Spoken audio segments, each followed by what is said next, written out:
Welcome back, folks.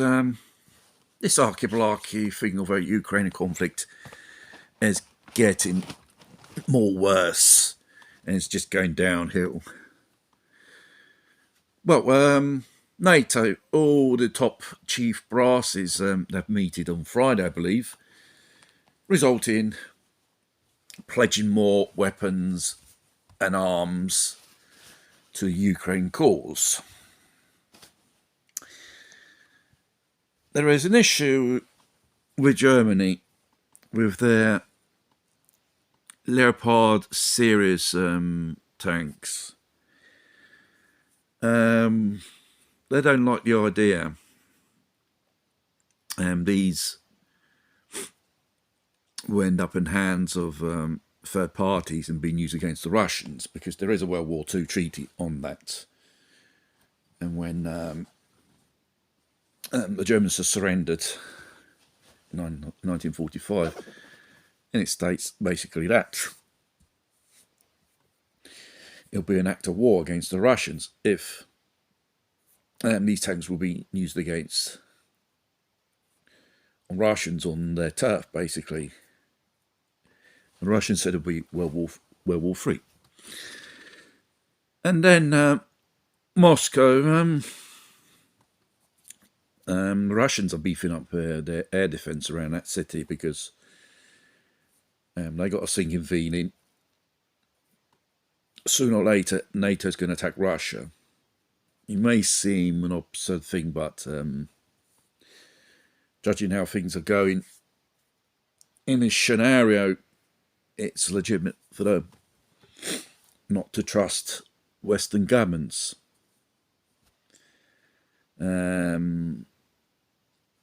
They've got every right to do so, but to distrust the West, because the Treaty of Minsk should have sorted out once and for all the problems of Ukraine. Shouldn't join NATO, shouldn't ask for membership for the EEC. They should recognise autonomous states for those four Ukraine regions. All this time, NATO uses it just to build up armies. It's notoriously known the Americans, they never respected no peace treaty, and you can go back in history basically and see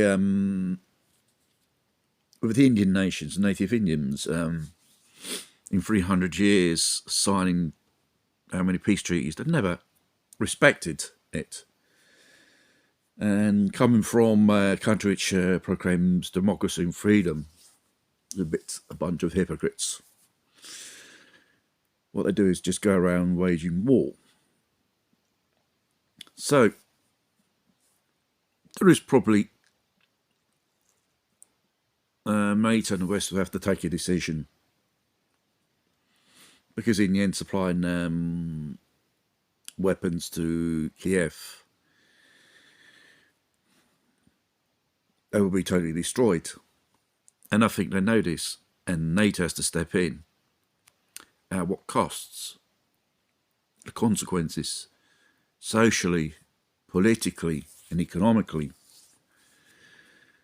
We are governed by insane people in these high places, the buttons of power.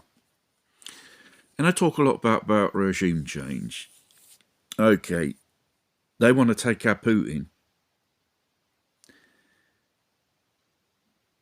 If they dare to do so, or something happens to him, the Russians will know for sure to blame the West for the responsibility of such actions, and they will only legitimise them use that red little button.